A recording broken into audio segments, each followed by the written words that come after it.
Good morning, it's Dr. Scott from Chiropractic Associates in Long Grove, Illinois. We're a sports chiropractic office, and so this season, the spring season, we're beginning to see some of the injuries associated with getting out there and being a little more active. So we're out there, we're beginning to run, we're beginning to walk on the trails, we're beginning to exercise, maybe in some brand new places with new footwear, things of this nature. And so one of the injuries we're seeing are sprained ankles.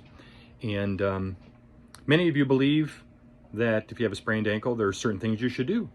And I'm here to tell you exactly what you need to do and the reason why chiropractic can help with sprained ankles. So let's review a couple of things so that you have an understanding of what we're talking about. So the question is, can chiropractic help sprained ankles? And the answer is immensely yes. Most people describe an ankle injury or an ankle sprain by quote unquote rolling their ankle. They kind of step funny and they roll over the outside of their ankle. And when they do that, they tend to damage a ligament called the anterior talofibular ligament. Now, there's varying degrees of damage to this. Sometimes you can damage just the anterior talofibular ligament. Sometimes you can damage a group of ligaments on the inside of the ankle as well.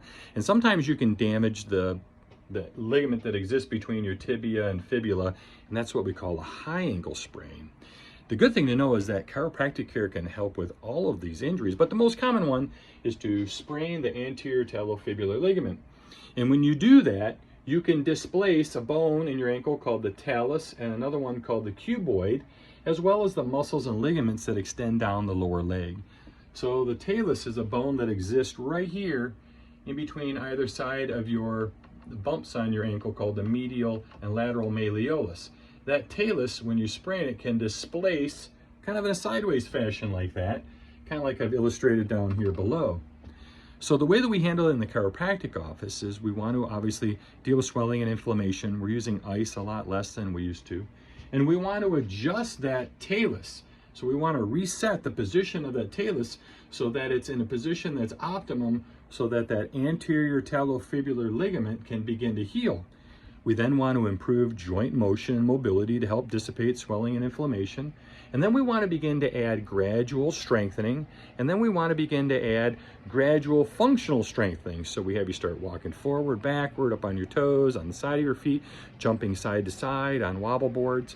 If we don't do that, we now have a weakness that exists in your ankle and it might promote ankle sprains again. So this is important information for you weekend warriors. It's also important information if you've got a son or daughter that's an athlete and they're participating in a sport that has a high incidence of ankle sprains. If you don't correct that ankle sprain, there's a high incidence it will come back, and it might then begin to involve other joints like a knee, hip, or lower back. So I hope you find this information useful. Be sure to check along on some of the things that we've added here. We'll include some pictures in our description today. And if you've suffered an ankle sprain, consider going to the chiropractor, and we could help you out with that. So hope you're having a good spring. We'll talk with you soon. I'm Dr. Scott at Chiropractic Associates in Long Grove, Illinois.